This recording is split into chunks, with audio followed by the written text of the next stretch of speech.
앞에서 말씀드렸던 이제 자아 정체성하고 도덕하고 이게 이제 전혀 무관할 것 같은데 왜 이게 서로 연관이 되는지, 나라고 하는 게 왜 도덕인가라고 하는 문제. 여기서 이제 도덕이라고 하는 건 앞에서 얘기했던 것처럼 이제 관계라고 이야기를 할 수 있고, 내가 맺고 있는 그 일상적인 삶, 이런 것들이 나를 나로 만들어 간다라고 하는 것들을 좀 생각을 하셔야 돼요. 자, 그런데 이제 이게 좀 두 가지로 나눠서 생각을 해볼 수 있는데, 인간을 영혼이라고 생각하는 부분, 또 인간을 또 관계라고 생각하는 부분, 이 부분들이 계속해서 중첩이 되고 있어요. 우리가 지금 계속 헷갈리고 있는 그런 부분들도 이제 마찬가지로 여기에 기인하고 있는데, 인간은 내면성을 가지고 있고, 그 내면성이라고 하는 인간의 영혼이고, 그래서 그것이 뭔가 가장 기초적인 베이스고, 거기서 이제 뭔가 또 내용이라고 하는 걸 끌어오는데, 그 내용이라고 하는 건 또 관계를 끌어온다. 그래가지고 두 개를 합치려고 하는 시도들이 되게 많아요. 이런 어떤 시도들이 이제 근대에서부터 왔고, 이제 이게 앞에서도 얘기했던 것처럼 자꾸 이제 과학만 가지고는 인간의 존엄성을 설명할 수 없기 때문에 인간의 어떤 고유적인 특성들을 설명하기 위해서 제시하는 이제 특성들이다. 근데 이제 이게 테일러가 볼 때는 잘못 매치가 되고 있다는, 계속 미스매치가 되기 때문에 인간이 비인간화되고 인간들이 누려야 될 어떤 행복이라든지 도덕적인 그런 어떤 그 도덕적인 지수들이 계속 떨어지게 되는 이런 것들을 갖게 된다. 그래서 이 미스매치된 것들을 어떻게 잘 극복할 것인가, 다시 매치를 시킬 것인가라고 하는 것이 여기서 지금 등장하고 있는 테일러의 그 해결책이다라고 이야기를 할 수가 있습니다. 자, 처음에 이제 그 머릿말에서 근대가 갖고 있는 정체성 세 가지를 이야기했었죠. 첫 번째는 이제 내면성, 두 번째는 이제 일상적인 삶의 긍정, 그 다음에 이제 세 번째는 자연 개념. 자, 이게 이제 근대에 등장하는 세 가지 커다란 새로운 형태의 그 철학적 사조다라고 이야기를 할 수가 있습니다. 그래서 자, 자아라고 하는 건 나다라고 하는 거죠. 자아다라고 하는 건 내가 갖고 있는 생물학적인 이 지금의 모습, 이게 이제 자아라고 이야기를 하는 거죠. 자, 그 전에는 이제 자아라고 하는 개념 자체가 없었어요. 자아라고 하는 그런 개념 자체가 없었고, 자아라고 하는 그런 개념은 과학혁명 이후에 인간이 갖고 있는 존엄성, 인간이 갖고 있는 정체성을 설명하기 위해서, 그러니까 인간이 기계가 아니다, 이거를 설명하기 위해서 등장하는 이제 새로운 개념이라고 얘기하는데, 그 자아라고 하는 것이 내면성을 갖고 있는 존재다. 다시 말하면 의식, 사고, 데카르트의 코기토죠. 그런 것들을 갖고 있는 그런 존재다라고 하는 개념이 이제 등장하는 것들이죠. 자, 이제 우리가 지난 학기 때 이야기했던 것처럼 이제 그 푸시케라고 하는 게 인간의 영혼이라고 하는 말인데, 그리스어로. 근데 이제 고대 그리스어에서 푸시케라고 하는 말은 그냥 생명이라고 그랬어요. 생명이 붙어 있으면 다 푸시케가 있는 거예요.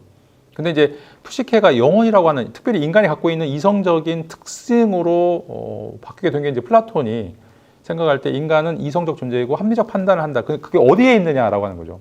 그 합리적 판단을 할 수 있는 그 장소가 이제 필요한데, 그게 바로 인간의 내부에 있다라고 생각하죠. 우리가 이제 이야기하는 우리 마음 속에 있다. 그러니까 마음이라고 하는 게 어디예요? 심장인가요? 두뇌 속인가요? 하여튼 뭔지는 모르겠지만 우리가 그런 어떤 내면적인 특성들을 가지고 있고, 그 내면적인 특성들이 바로 사고하고 감정을 느끼고 어떤 행동들을 유발하는 그런 어떤 원천이 된다라고 하는 생각이 지금 이게 굳어진 거죠. 그게 이제 근대에 처음에 등장하는 개념이다라고 이야기할 수 있고, 두 번째로는 이제 일상적인 삶의 긍정. 기독교는 계속 초월적인 삶을 얘기했었죠. 죽고 나서 천국의 삶이 진정한 삶이다. 그래서 이제 이 세계에서는 금욕해야 된다라고 하는 이제 이야기가 등장했다라면, 이제 근대에서는 사제 계급이 이제 몰락을 하고, 기독교가 이제 몰락하고, 우리가 살고 있는 이 삶의 터전, 일상적인 삶이 훨씬 더 중요하고, 여기서부터 모든 것들을 지켜내야 된다라고 하는 이제, 그래서 여기서 이제 정치나 경제가 굉장히 중요한 역할들을 하게 된다라고 이야기를 할 수 있죠. 자, 그래서 이제 그 세 번째로 도덕이라고 하는 게 선과학을 어떻게 그러면 이제 만들고 그것들을 운용할 것인가, 이것에 대한 하나의 이제 지표 내지 이제 그 출발점이 이제 필요하겠죠. 왜냐하면 신이 죽어버렸으니까. 자, 그 전에는 성경에 따라서 신이 명령한 거, 뭐 이런 어떤 자연법 이런 것들을 이제 얘기했었는데, 그것들이 이제 사라진 이후에 뭔가 이런 어떤 그 구체적인 법들을 제정하거나 그것들을 운용할 수 있는 어떤 추상적인 형태의 기초 원천이 필요한데, 그거를 이제 사람들은 자연이라고 불렀다라고 하는 거죠. 여기서 이제 자연이라고 하는 건 단순하게 이제 물리적 자연을 가리키는 것이 아니라 뭔가 인간이 삶을 살아갈 수 있도록 어떤 법적 체계 또 삶의 원칙 이런 것들을 만들어주는 아니면 그것들이 어떤 궁극적인 원천이다라고 이야기를 할 수가 있어요.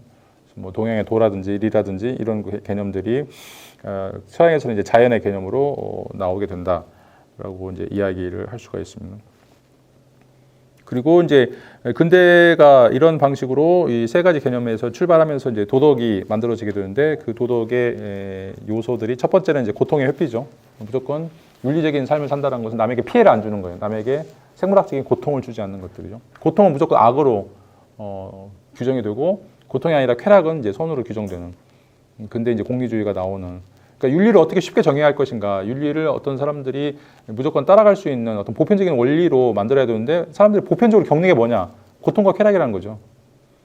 그래서 그 고통과 쾌락이라고 하는 것을 이런 방식으로 도덕의 출발점으로 만드는 것이 바로 이제 근대 도덕의 원천이라고 이제 이야기할 수 있고 두 번째는 이제 권리죠. 권리 개념. 모든 사람들은 다 인권을 갖는다. 권리라고 하는 게 보편적인 속성을 갖는다라고 이제 이야기를 할 수가 있습니다. 고대에서는 이제 영웅윤리, 뭔가 완성된 사람, 성인, 군자 이런 사람들만 권리를 갖는 것이지 보통 사람들은 권리를 가질 수가 없어요. 왜냐하면 뭔가를 해야 될지를 모르기 때문에. 그래서 이런 사람들을 이제 노예라고 아리스토텔레스는 노예라고 이야기하거든요. 노예가 그냥 사회 정치적으로 뭔가 그 부속된 국가의 국민들이 노예가 아니라 스스로 판단을 못 내린 사람을 다 노예라고 그랬어요. 스스로 무슨 행동을 해야 될지를 전혀 사고하지도 못하고 그걸 결정하지 못하는. 그러니까 햄릿 증후군이 있는 사람들이죠. To be or not to be. 뭐 해야 될지 모르는 거예요. 이런 사람들은 다 이제 노예적인 속성인데 이제 근대로 내려오면서 모든 사람들은 자기가 스스로 결정하든 결정하지 않든 그것들을 결정할 수 있는 그런 권리들, 그게 늦든 뭐 늦지 않든 그런 것들이 다 주어져 있다. 모든 사람들이 다 보편적으로 주어져 있다라고 하는 게 이제 그 권리에 대한 보편적인 특징을 부여하는 것들이 나오죠. 그래서 만인에 대한 평등. 누가 국회의원이 그랬더라고요. 만인에 대한 평등이 만명에 대한 평등인가. 그거 들어보셨죠?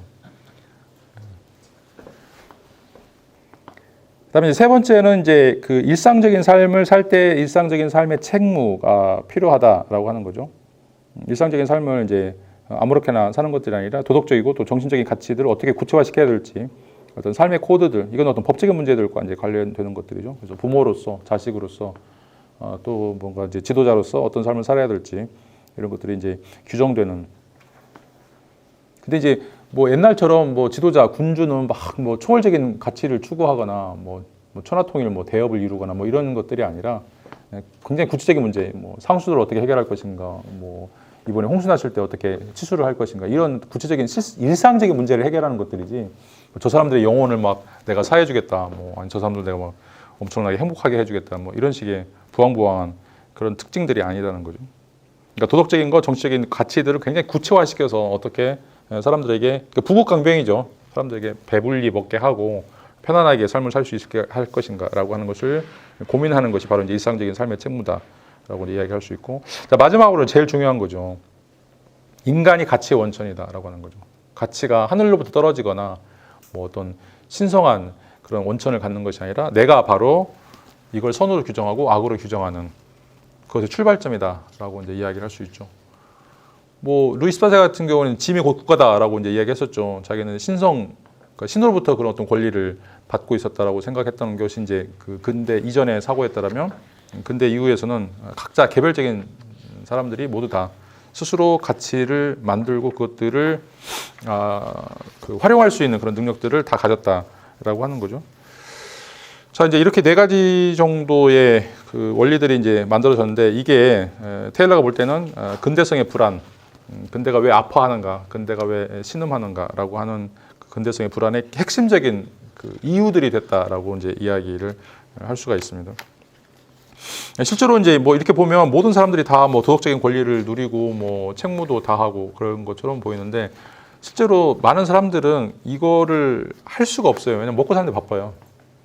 먹고 사는데 바쁘고 그래서 먹고 살기 위해서는 내가 먹기 위해서는 다른 사람을 지배할 수밖에 없는 거죠. 해겔의 이야기는 이제 주인과 노예의 투쟁이 벌어질 수밖에 없어요. 그래서 항상 그 뭐 사르트르도 이제 마찬가지지만 악은 바로 상대방이에요. 그러니까 이제 제로섬이죠. 내가 먹으면 다른 사람이 못 먹고 다른 사람이 먹으면 내가 못 먹는 게 이제 현실적인 삶이죠. 그래서 어떻게 보면 이제 굉장히 이상적인데 모든 사람들이 직접 민주주의를 한다. 직접 민주주의가 되게 이제 좋은 것처럼 보이는데 이게 오히려 더 혼란을 가속화시킬 수 있다라고 이제 이야기를 할 수 있죠. 착각 중에 하나가 이제 그리스가 고대 아테네가 뭐 민주주의라고 이야기하는데 지금처럼 이제 개인이 투표권을 행사할 수 있는 그런 시스템이 아니에요. 거기는 데모스라고 하는 거기 이제 데모스라고 하는 거는 마을 공동체인데 그 사람들의 대표자가 나와서 그것들을 한 것이지 모든 사람들이 그런 투표를 하거나 그렇지 않았어요. 그러니까 이제 데모크라티아라고 얘기할 때는 데모스라고 하는 어떤 대표적인 촌락이 여러 연합체를 형성해서 정치를 했다라고 생각을 하셔야 되는데 이제 그것도 이제 마찬가지죠. 이제 데모스에는 이제 큐리오스라고 하는 주인이 있고 그 밑에 이제 식솔들이 있고 이제 모든 사람들은 이 큐리오스라고 하는 주인을 섬겨야 돼요. 이런 방식으로 했던 것들이 이제 어떻게 보면 이제 일사불란하게 움직이거나 아니면 이제 뭔가 그 고귀하고 우월한 그런 가치들을 실현하기 위해서는 그런 어떤 그 우리가 정명사상이라고 얘기하는 이름에 맞게 활동을 해야 되는 군자는 군자답게 임금은 임금답게 또 신하는 신하답게 이게 이제 필요하다라고 이야기를 할 수 있죠. 화이부동이죠. 똑같은 게 아니에요, 절대로. 그러니까 서로 좋아하는 이루되 똑같다라고 이야기할 수 없는 그런 것들이 필요한데 이게 이제 고대의 세계관이었다면 다 이제 내가 이제 최고다, 내가 도덕의 원천이다라고 이제 이야기하는 순간 실질적으로는 근대인들이 갖고 있었던 그 이상적인 사회들이 무너지게 됐다라고 이제 이야기를 할 수 있고 그러면 이걸 어떻게 이제 회복시킬 것인가라고 하는 이제 문제와 관련해서 이제 정체성과 선에 대한 관계, 다시 말하면 자아라고 하는 것들과 이 자아라고 하는 것을 도덕의 원천으로 봤을 때 잘못된 도덕의 원천을 갖고 있기 때문에 이 자아가 제대로 확립 못됐다라고 생각하는 거죠.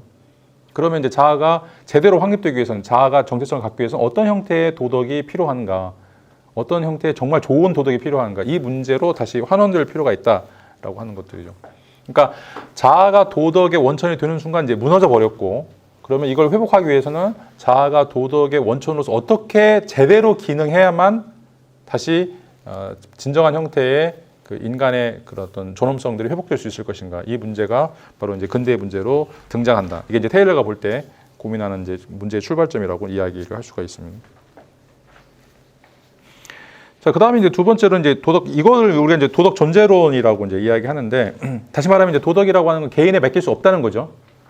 개인에 맡길 수 없고 도덕이라고 하는 것은 개인을 초월하는 어떤 특정한 형태의 시스템 또는 이제 그 배열이라고 이야기를 할 수 있는데 이제 그게 무엇인가라고 하는 것을 묻는 게 바로 도덕 존재론이에요.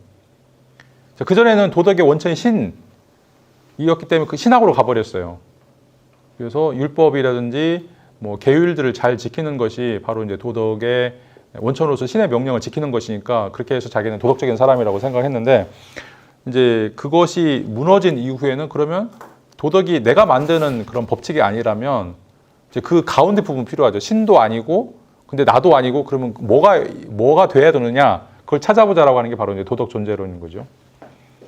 이제 그거를 우리가 잘 파악을 해야만 우리의 정체성도 거기에 맞춰서 우리가 좀 더 풍요롭고 더 이제 진정한 형태의 정체성을 가질 수 있다라고 하는 것들이죠. 그러니까 이제 이거는 지금 늑대 소녀를 생각해 보세요. 늑대 소녀 같은 경우는 어릴 때부터 18세인가 16세인가 되기 전까지 한 번도 인간하고 관계를 맞이본 적이 없어요. 늑대하고만 있었죠. 그러면 이제 늑대 소녀가 인간인가 늑대인가? 여기서는 지금 늑대로 보는 거죠. 인간이 아니라. 왜냐하면 인간적인 관계를 전혀 갖지 못했기 때문에. 그리고 그러니까 생물학적인 본능에 따라서만 이제 산 거죠. 자, 그래서 일찍 죽잖아요. 자, 인간이 인간다우려면 뭔가 이런 형이상학적인 도덕 존재론과 연관이 돼야 된다. 그리고 그것에 의해서 인간이 정체성이 확보될 수 있다라고 하는 게 바로 2절에서 이야기하는 도덕 존재론과 정체성 문제라고 이제 이야기를 할 수가 있어요. 자, 우리는 이제 이 도덕이라고 하는 것을 어떻게 이제 형성하는가라고 하는 것과 관련해서 두 가지를 제시했죠. 하나는 이제 본능과 두 번째는 이제 존재론적인 형이상학적인 것으로 이제 나눠서 생각해 볼 수 있는데, 본능적인 것은 예를 들어서 이제 뭐 달콤한 걸 좋아하는 거라든지 메스꺼운 걸 혐오하는 거라든지 아니면 추락 뭐 이런 공포들, 이게 이제 도덕적 반응이고, 공유주의가 여기에 기초하고 있죠. 그래서 쾌락은 선으로 가고 그다음에 고통은 악으로 가는 이런 어떤 방식이 본능의 반응에 기초해서 도덕을 정초하는 특성이다라고 이제 이야기를 할 수가 있어요. 근데 이제 여기서 갖고 있는 이제 문제가 어떤 문제가 되냐면, 그러니까 우리에게 쾌락을 많이 주는데 비도덕적인 것들이 있을 수 있다는 거죠. 예를 들어 여성 차별, 노예제도, 이건 전부 다 저희한테는 선이에요. 역사적으로 보면. 근데 그러니까 여성들에 대해서 자유를 허용하지 않고 여성들을 그냥 노예로서 그냥 말하는 그런 뭐 놀이개 뭐 이런 식으로 한다라면 뭐 남성이나 뭐 그런 데서는 이익이 되겠지만 이건 절대 도덕적이지 않다라고 하는 거죠. 노예제도도 이제 마찬가지고요. 그러니까 우리에게 쾌락을 주는데 이게 우리에게는 선이 안 되는 것이고 우리가 고통이 되는데 또 이게 선이 되는 이런 경우들이 생기기 때문에 이 도덕적인 것들을 본능에만 유치시키기에는 너무나 이제 한계가 명확하게 노출된다라고 이제 이야기를 할 수가 있겠죠. 자, 그래서 이제 그 다음 편에 쓴 게 바로 이제 존재론적인 것들인데 이 존재론적인 것들은 뭐 예를 들어서 이제 165페이지 밑에 줄을 보면 이제 인간이 신의 자녀들이다. 또 뭐 인간은 모두 다 합리적인 목적을 선택하는 것들이다. 이런 방식으로 인간의 존엄성들을 이야기를 하고 있죠. 자, 근데 이건 다시 옛날로 돌아가는 거예요. 그러니까 존재론에서 이야기하는 것들은 다시 이제 여기서는 이제 이거 말할 수 없는 것, 그러니까 고통이냐 쾌락이냐 말할 수 있어요. 왜냐하면 이제 다 측정할 수 있기 때문에. 그래서 벤덤 같은 경우에는 이제 그걸 도표화 시키죠. 그래서 어떤 쾌락은 어떤 몇 정도, 그다음에 어떤 고통은 몇 정도 이걸 다 시켜가지고 어떤 게 이제 더 큰 선이고 더 작은 선인가 이런 것들을 이제 구분할 수 있는데, 자 여기서처럼 이제 존재론적인 방식으로 인간이 이야기를 할 때 도덕에 대해서 이야기할 때는 여기서는 이제 주저리 이야기가 나올 수가 있어요. 그래서 이제 맥키가 이제 이 도덕 가치들을 이런 방식으로 존재론적으로 이야기하면 치명적인 오류를 가질 수밖에 없다. 왜냐하면 동의하는 사람이 있고 동의하지 않는 사람들이 있기 때문에. 그러니까 쾌락이면 뺨 때리면 아프니까 이거는 이건 선이고 악이다 이거 분명히 나오는 거죠. 근데 인간은 뭐 신의 자손이다 아니면 합리적인 선택이다 이거는 어떤 사람은 인정할 수 있지만 어떤 사람은 인정하지 않을 수도 있죠. 뭐 예를 들어서 뭐 자기는 뭐 2급 공무원 뭐 고위공단에 있어. 그럼 밑에 있는 뭐 9급이나 이런 사람들 인간으로 안 본단 말이에요. 저런 사람들이 뭐 개나 돼지지. 그래서 저런 사람이 도덕적인 행위를 할 수 있을까? 그런 생각들이 들 거란 말이죠. 아니신 것 같으세요? 뭐 필리핀이나 저기 뭐 방글라데시 가보세요.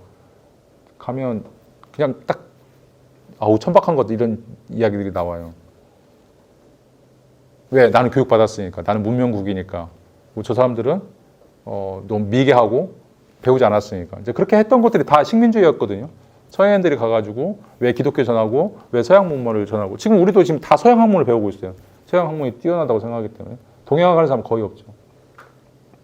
그런 이유들이 바로 이제 맥키가 이야기하는 이 도덕적 가치들에 대해서 편견을 가질 수밖에 없고 그런 의미에서 오류를 가질 수밖에 없다라고 이제 이야기하는데 자 여기에 대해서 이제 테일러는 뭐라고 해요? 저희가 지난 시간에 얘기했던 것처럼 자 이 도덕적 가치들도 강한 도덕적 가치들이 있고 약한 도덕적 가치들이 있다라고 해요.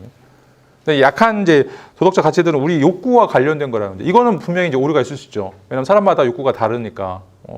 저 같은 경우에는 뭐 커피를 싫어하는데 어떤 사람은 커피를 좋아해가지고 커피를 굉장히 많이 먹고 저는 뭐 차를 마시기 때문에 이거에 대해서는 이제 욕구가 다르기 때문에 뭐가 좋으냐, 뭐 커피가 좋으냐, 뭐 차가 좋으냐 이거에 대해서 이야기하는 것 자체가 좀 우스운 거죠. 자 그러나 욕구와 관련되지 않는 가치들이 있다는 거죠. 그게 여기서 이야기하는 강한 가치 평가와 관련돼 있다라고 하는 거죠. 이건 욕구로부터 이제 독립되어 있는 것들이죠. 그래서 인간을 존중해야 되는가, 또는 이제 사람의 목숨을 어떻게 대우해야 되는가 이런 문제, 여성의 권리 또 노예, 뭐 수많은 어떤 문제들이 이런 어떤 강한 가치 평가와 관련된 건데, 근데 여기도 조금 이제 맥키가 주장한 대로 의견이 분분하죠. 예를 들어서 낙태 문제, 안락사 문제. 생명권을 이야기하지만 뭐 어떤 사람은 죽여도 된다, 어떤 사람은 죽는 게 훨씬 더 좋다라고도 이야기할 수 있는데 이게 이제 어떻게 보면 이제 그 테일러가 강한 가치 평가를 주장하더라도 여전히 이제 반론이 강하게 드러날 수밖에 없는 그런 특성들을 갖는다라고 이야기를 할 수가 있어요. 자 그러나 이제 우리가 지난 시간에 이제 그 소크라테스 이야기했는 것처럼 도덕이라고 하는 거는 알미다. 근데 이제 정말로 알면 그런 행위를 하지 않을 거다. 또는 정말로 알면 그런 행위를 할 것이다. 거기에 대해서는 어느 누구도 타협을 갖지 않는다라고 이제 이야기를 했었죠. 그리고 그 다윗왕이 이제 그 아이를 반절로 나눠서 가져가라고 얘기했을 때 그런 어떤 반응들, 그런 것들 보면 이제 뭐 맥키가 뭐 여전히 공격을 하겠지만 인간이 놓지 못하는 마지노선이 있을 것이다라고 하는 게 지금 테일러가 이야기하는 강한 가치 평가죠. 인간이라면 절대로 하지 않는 그런 것들이 있을 것이다. 그래서 이제 레비스트로스 같은 경우에는 이제 그 인간과 동물을 가르는 기준 중에 하나가 바로 이제 그 뭐죠? 오이디푸스 컴플렉스거든요. 절대로 인간은 어머니와 관계를 갖지 않는다는 거. 그러니까 그거는 인간인 걸 포기한다라고 생각하는 거죠. 그래서 어느 원시 공동체를 가더라도 항상 그걸 타부시한다라고 하는 것들이죠. 그러니까 이게 이제 강한 가치 평가 중에 하나다. 그러니까 우리가 이제 타부라든지 이런 어떤 원시 공동체가 갖고 있는 도덕적인 것들을 좀 살펴보면 공통적인 라인들이 있다는 거죠. 그걸 우리가 이제 보편 도덕, 또 이제 원시 도덕이라고 이제 레비스트로스는 인류학에서 이야기하는데 그게 테일러가 이야기하는 어떤 강한 형태의 가치 평가와 관련돼 있다. 그러니까 이거를 하는 순간 더 이상 너는 인간이 아니다. 너는 인간으로 취급할 수 없다. 그래서 공동체에서 배제시키고 몰아내는 이제 이런 경우들이죠. 물론 이제 뭐 지금은 이제 그런 것들이 굉장히 희박해졌기 때문에 뭐 그거에 대해서 왈가왈부할 수 있지만 일단 문화 인류학적으로 이제 보면 그렇게 이제 아주 바운더리가 있는 요소들이 있다. 이거를 이제 이걸 이제 어떻게 설명할 거냐 이거죠. 어떻게 설명할 거냐. 이제 그런 의미에서 이제 도덕 존재론이 이런 어떤 강한 가치 평가들로 이루어지는 하나의 집합체로서 인간의 욕구와 이제 독립되어 있고 그래서 이제 167페이지에 있는 것처럼 이제 옳음, 그름, 또 좋음, 나쁨, 또 높음, 낮음 이런 것들에 대한 구별을 만들어주는 가치 평가의 핵심적인 기준들이 된다라고 이제 이야기를 할 수가 있겠죠. 자, 이제 여기까지가 이제 우리가 지난 시간에 이제 했던 내용들이고요. 합의해보자 이렇게 접근하는 건지. 아니요, 지금 제가 말씀드렸던 것처럼 근대 이전까지는 기독교적인 전통이나 기독교적인 윤리, 그러니까 플라톤 기독교적인 전통이나 윤리가 아주 보편적인 원리로 있어 왔었고, 자 이게 근대로 들어가면서 사라져요. 사라지고 완전히 사라져요. 그래서 이것이 어떤 특성을 갖는지 지금은 너무 희미해요. 근대가 갖고 있는 이 300~400년 정도의 이 힘이 엄청난 파괴력을 갖고 있기 때문에 중세 천년의 기독교적인 문화적인 전통을 전부 다 날려버렸어요. 자, 이런 상황에서 이제 테일러는 우리가 지금 잘 살고 있냐 물어보는 거죠. 근대가 갖고 있는 이 문화가 잘 살고 있냐. 근데 고대로 돌아가자 어떻게 돌아갈 것인가. 왜냐하면 기억나는 게 아무것도 없어요. 저는 지금도 10계명을 지키거든요. 그러니까 10계명을 이야기하는 게 아니에요 지금. 그러니까 도덕 존재론을 이야기하는, 그러니까 뭔가 규율을 지켜라 이건 이제 경험적인 윤리이고, 자 다시 10계명을 돌아가는 삶을 살아서는 안 돼요. 왜냐하면 현대가 갖고 있는 가치들이 훌륭한 게 있어요. 그러니까 10계명으로 돌아가게 되면 현대가 갖고 있는 것을 포기해야 되는데 현대가 갖고 있는 장점들을 가지고 있으면서 고대에 가지고 있는 장점들을 융합을 시키려고 하는 시도가 지금 테일러의 시도죠. 근데 그게 신이 없이 10계명이 4개는 하나님 사랑이고 나머지는 이웃 사랑인데. 아니 그러니까 10계명은 반드시 지금 이야기한 것처럼 신을 들먹여야 되거든요. 근데 70억의 인구가 신을 들먹이기 쉽지 않다는 거예요. 70억이요? 그렇죠. 그러니까 그러면 70억의 인구가 원하는 방향으로 가되 신정 국가에서 이루어졌던 그 10계명적인 정신을 어떻게 끌어올 것인가라고 하는 거죠. 다 10계명으로 가는 게 아니라. 그러면 이제 70억 인구가 동의하지 않는 거죠. 자, 그러면 조금 이제 진도를 나가야 되겠어요. 죄송합니다, 목사님. 좀 더 생각을 해보세요. 그러면 이제 도덕 존재론의 내용은 어떻게 돼야 될 것인가? 여기서 이제 167페이지 보시면 밑에서 두 번째 단락 보시면 이제 도덕적 사고는 이 세 가지 축을 통해서 이루어져야 된다라고 하는 거죠. 자, 이게 이제 기독교 신학하고도 이제 다른 것들인데, 첫 번째는 타인에 대한 존중, 두 번째는 충만한 삶, 세 번째는 존엄성. 밑에서 둘, 넷, 여섯, 일곱 번째 보시면, 자, 테일러가 도덕 존재론이 반드시 포함하고 있어야 될 세 가지 축이 있어야 하는데, 하나는 우리가 잘 아는 것처럼 타인에 대한 존중이죠. 남을 배려해야 된다, 남에게 고통을 주지 않아야 된다라고 하는 거. 그다음에 두 번째는 충만한 삶. 어떤 것이, 그러니까 이건 자아의 완성 뭐 관련된 것들이죠. 그리고 이제 세 번째는 인간의 어떤 종의 존엄성이라고 하는 것들이죠. 그러니까 타인에 대한 배려, 그다음에 자기 자신에 대한 자아 완성, 세 번째는 인류 전체에 대한 사유. 이게 이제 도덕 존재론이 반드시 포함해야 될 자, 여기에 대해서는 어느 누구도 반대하지 않는다는 거죠. 어떤 종교가 됐든 어떤 사상을 가지고 있든 이 세 가지는 전부 다 인정할 거라는 거죠. 자, 뭐 타인에 대한 배려는 기독교의 사랑이든지 불교의 자비든지 다 관련이 되어 있죠. 충만한 삶은 이제 아리스토텔레스도 고대 윤리학들이 갖고 있던 기본적인 생각들이고 또 존엄성이라고 하는 문제는 칸트 이후에 윤리학이 갖고 있는 규범 윤리학이 갖고 있는 특징들이죠. 자, 이걸 이제 세 가지 다 아울러 포함시켜야 된다. 디테일한 거는 다를 수 있지만 이 세 가지 축은 도덕 존재를 위해서 반드시 지켜져야 되는 것이다. 그리고 이것들이 바로 강한 가치 평가, 앞에서 얘기했던 강한 가치 평가들이 있어야 된다라고 하는 거죠. 왜냐하면 이 셋 다 전부 다 인간의 경험적인 것과 무관해. 왜 내가 타인을 돌봐야 되지? 내가 먹고 싶은 것도 많은데 내가 왜 갖고 있는 바나나를 다른 사람한테 줘야 돼? 이 문제죠. 그러니까 충만한 삶도 자기 자아 완성인데 내가 경제적으로 성공하고 뭐 정치적으로 성공하는 거, 이거는 충만한 삶과 무관해요. 뒤에 가서 나오겠지만 아리스토텔레스는 에우젠이라고 하는 좋은 삶을 이야기하는 거죠. 어떻게 잘 살 것인가, 어떻게 잘 살 것인가 하는 문제가 막 돈을 많이 벌거나 아니면 막 성형수술하거나 이게 좋은 삶이 아닌 거예요. 이것이 충만한 삶이라고 하는 거예요. 내 삶이 어떻게 유의미한가를 따지는 것이 내가 갖고 있는 그런 어떤 그 가능성들을 어떻게 그것을 만들어 갈 것인가. 내가 소크라테스인데 소크라테스는 지금 자신의 정체성이 철학자가 되려고 하는 그런 정체성 씨앗을 가지고 있어요. 근데 아직은 미정이에요. 그러면 철학자가 되기 위해서는 수많은 사람들을 나에게 철학자가 될 수 있는 그런 기회나 동기나 어떤 환경을 활용해 줄 수 있는 사람들 전부 다 만나야 되겠죠. 자, 대표적인 사람이 바로 이제 플라톤 같은 사람들이죠. 그리고 이제 소크라테스 따랐던 사람들, 이런 사람들이 계속해서 자극을 했죠. 근데 소크라테스도 여러 번 정치에 참여하려고 그랬는데 계속 막았어요. 자기 안에 있는 다이몬이라고 하는 게 있어가지고 내가 뭔가를 하려고 할 때 하지 말라라고 이야기하는데, 내가 볼 때는 다이몬은 다 주변의 사람들이거든요. 주변의 사람들이 자기가 어떻게 살아야 될지를 뭔가 이제 조언을 해주거나 길을 안내해주거나 이제 이런 것들이라고 이제 이야기를 할 수 있죠. 인간의 존엄성도 마찬가지죠.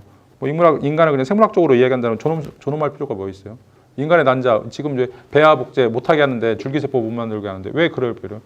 미국에서 몇몇 국가에서는 다 허용될 거란 말이에요. 자, 이게 돈이 든다고 그러면 우리나라도 금방 할 거예요. 근데 왜 막느냐? 왜 여성의 난자는 사고 팔아서는 안 되느냐? 소의 난자는 똑같은데 사고 파는데. 자, 이것도 어떻게 보면 강한 가치 평가가 없으면 설명할 수 없는 것들이라는 거죠.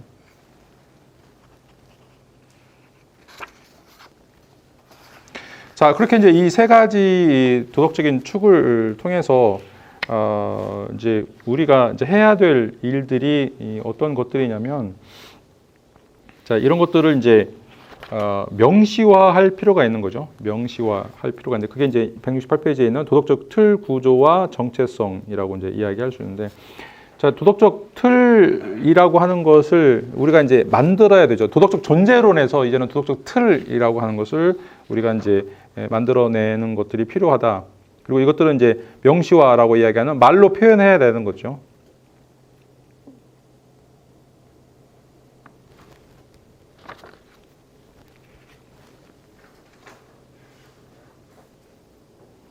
자, 이제 이게 이제 왜 중요하냐면 168페이지 밑에서 세 번째 줄 보시면 이 도덕적 틀 구조라고 하는 것들이 이제 도덕적 판단이나 직관들 또 반응들을 위해서 외재적인 또는 내재적인 배경을 제공하기 때문에 그렇다라고 이제 이야기를 할 수가 있어요. 그러니까 도덕적 존재론이 이제 명확하게 구성될 필요가 있고, 그 구성되는 것들은 앞에서 얘기했던 그 세 가지 얘기했던 이제 거죠. 그것들을 이제 명시화시키고, 그러니까 타인에 대한 존중이라든지 뭐 충만한 삶이든지 존엄성 이런 것들을 이제 명시화시키는 이런 이제 도덕적 틀 구조가 생겨나게 되면, 이것들이 우리가 도덕적 판단을 할 때 또 도덕적 직관이나 반응들을 할 때 배경으로서 역할들을 하게 된다라고 하는 것들이죠. 그래서 169페이지 위에서 두세 번째를 보면, 때문에 우리는 도덕적 직관들을 명확하게 표현하는 작업들을 필요로 했던 것과 마찬가지로 도덕적 틀 구조를 명확하게 표현할 필요가 직면된다라고 하는 거죠. 이게 이제 도덕적 틀 구조의 명시화라고 이야기를 할 수가 있어요. 자, 이 도덕적 틀 구조의 명시화가 되면 자아 정체성이 이제 출발하는 것들이죠. 내가 어떻게 살 것인가, 나의 삶이 어떤 것이 진정한 삶인가라고 하는 것을 이제 명시하면서 나의 정체성이, 자아 정체성이 이제는 이제 구체적으로 한 단계씩 올라가게 된다라고 하는 것들이에요. 그래서 이제 169페이지 위에서 다섯 번째 보면 테일러의 도덕적 틀 구조를 명확하게 표현한다는 것은 무엇이 우리의 도덕적 응답들의 의미를 만드는가를 해명한다. 그러니까 우리가 어떻게 삶을 살 것인가라고 하는 의미, 자 이런 것들이 형성된다라고 하는 거예요. 자아 정체성의 출발점이다라고 이야기를 할 수가 있어요. 그리고 이제 두 번째 줄을 보시면 이렇게 이제 도덕적 틀 구조를 명시화하지 않으면 강한 질적 차별화가 안 생기는 것이고 강한 질적 차별화가 없으면 인간 행위가 의미가 없어지게 된다라고 하는 거죠. 자아 정체성이 더 불안정하게 된다라고 이제 이야기를 할 수가 있어요.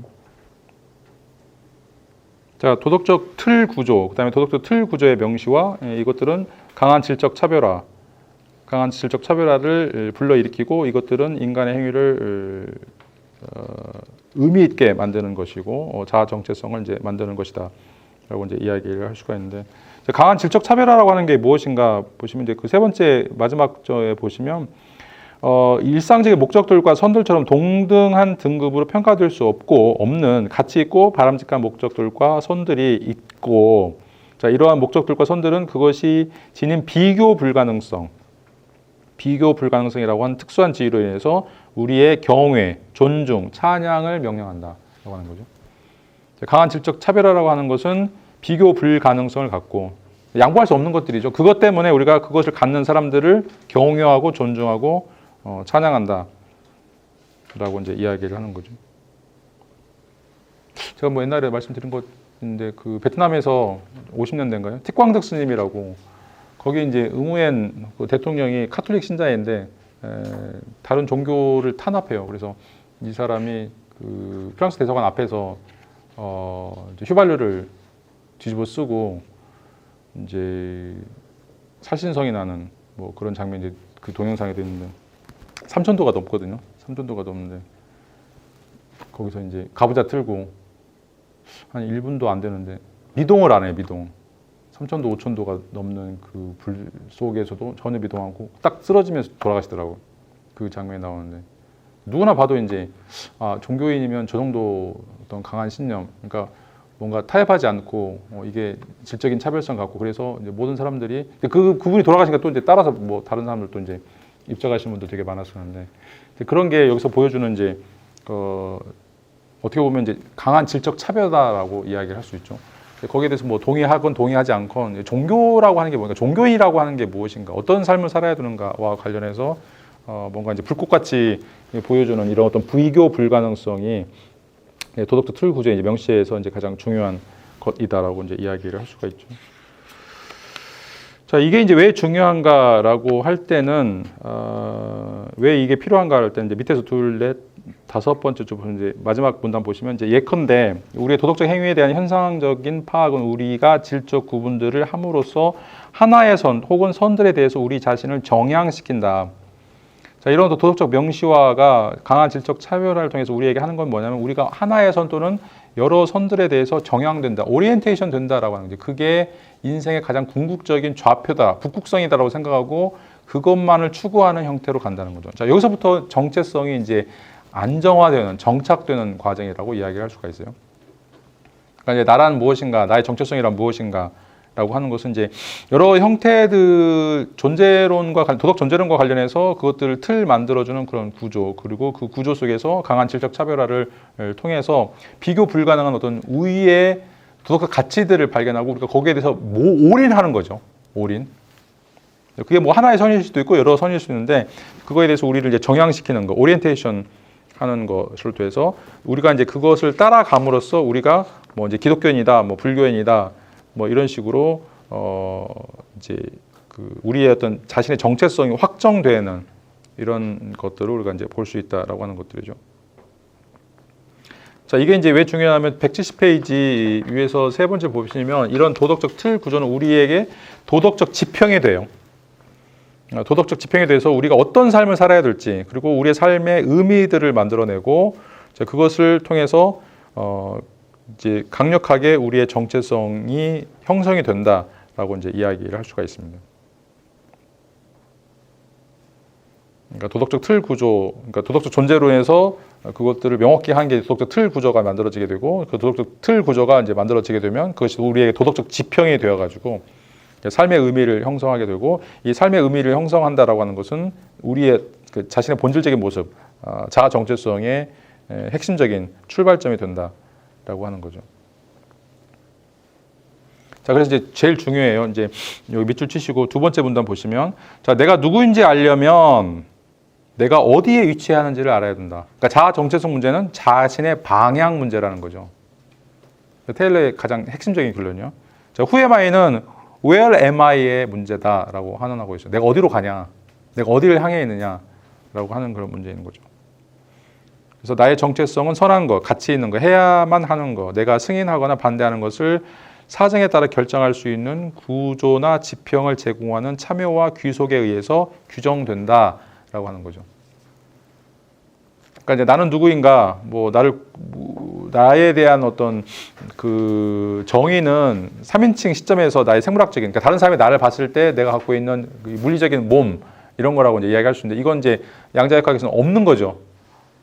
앞에서 얘기했던 것처럼 나는 이제 불꽃이고 파도이기 때문에 실제로는 시간적인 것이고 사건이고 하나의 그 과정이라고 이야기할 수 있고, 그러면 이제 그게 어떤 시간으로 펼쳐지고 어떤 방향으로 가느냐가 중요한 문제인 거죠. 그래서 여기서 이제 위치 문제, 좌표 문제, 정향성 문제, 오리엔테이션 문제라고 하는 문제예요. 그래서 내가 어디로 가고 있냐라고 하는 게, 그러니까 불꽃이 계속해서 그 등불이 계속해서 타고 있는데, 자, 그 등불이 어떤 역할들을 하느냐가 중요한 거예요. 자, 파도에서는 어떤 방향으로 가고 있고 그것도 어떤 역할들을 하고 있느냐. 그러니까 그게 무엇이냐가 중요한 게 아닌 거죠. 지금 테일러가 묻고 있는 거는 등불이 뭐냐. 이건 이제 전통 형이상하게 묻고 있는 물음이었어요. 등불이 뭐냐, 엑스란 뭐냐. 소크라테스는 그런 물음을 던지고 있고, 근데 이제 여기서는 이것도 현대 이제 물리학과 관련된 건데, 내가 어디에 있냐라고 하는 거, 내가 어디로 가고 있느냐, 또 내가 어떤 기능을 하느냐, 이 문제로 지금 환원을 시키는 거죠. 그러니까 자아 정체성 문제는 위치의 문제, 방향성의 문제다, 좌표의 문제다라고 이제 이야기를 할 수가 있습니다. 자, 그래서 그 다음 문제 보시면, 이제 우리는 참여나 귀속 의식을 통해서 무엇이 선이고 무엇이 할 만한 가치가 있고 무엇이 칭찬할 만한 것인가에 대한 문제나 가치의 문제에 있어서 우리가 어디에 위치해 있는가를 결정할 수 있는 구조를 제공받게 된다. 그러니까 다른 사람을 만나게 될 때도 마찬가지죠. 다른 사람을 만나게 되는 이유가 뭐냐, 우리가 어디에 위치하는가를, 그런 어떤 지평을 우리에게 제시한다라고 하는 거죠. 그래서 테일러는 참여와 귀속 의식에 의해서 규정되는 개인의 정체성을 내가 하나의 위치를 택할 수 있는 지평으로 간주한다. 그러니까 정체성 뭐냐?